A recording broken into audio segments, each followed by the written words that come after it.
So hi, hello guys for today's video. So bago ang lahat guys tayo mag-start. So kahapon di ako nakapag-content kasi di ako nakapag-upload kasi may bagyo. So ang dilim dito, kulimlim na kulimlim. So malakas ang speaker ng kapitbahay ko guys. So ngayon lang po ako nakapag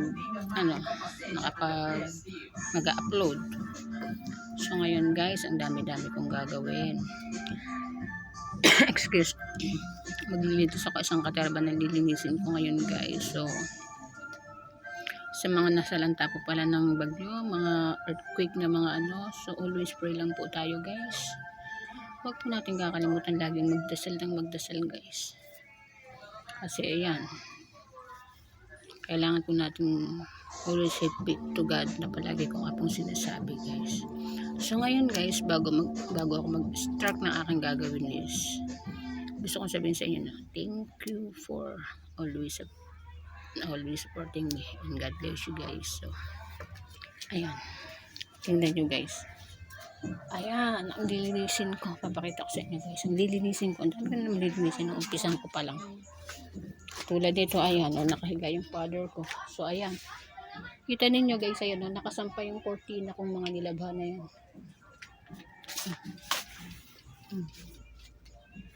Ayan ang kortina. So tuyo na naman siya.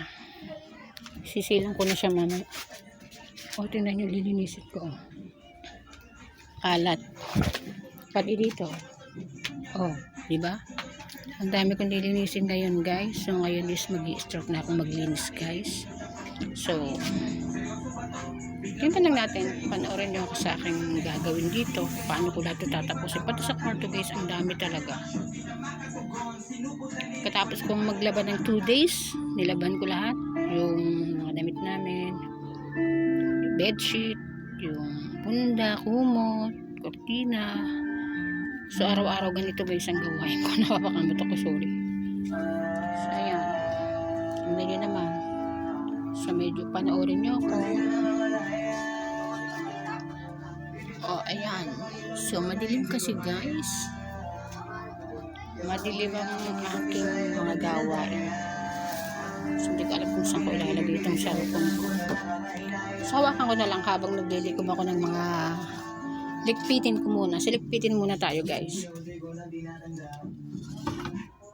So ayan, nakita nyo, ayan dadalhin ko sa likod at ako maglilikpit. So maglikpit muna ako guys. So habang ako naglilikpit, panoorin niyo ako. So yung kapitbahay namin dito sa likod guys. Ayan.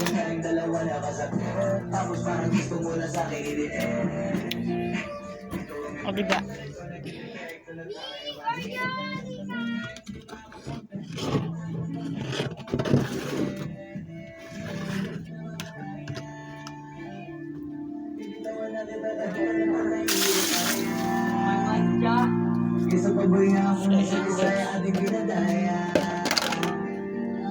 So ngayon is magliligpit muna ako guys. So malakas ang speaker sa kapitbahay namin kasi ayan guys. Ayan yung kapitbahay.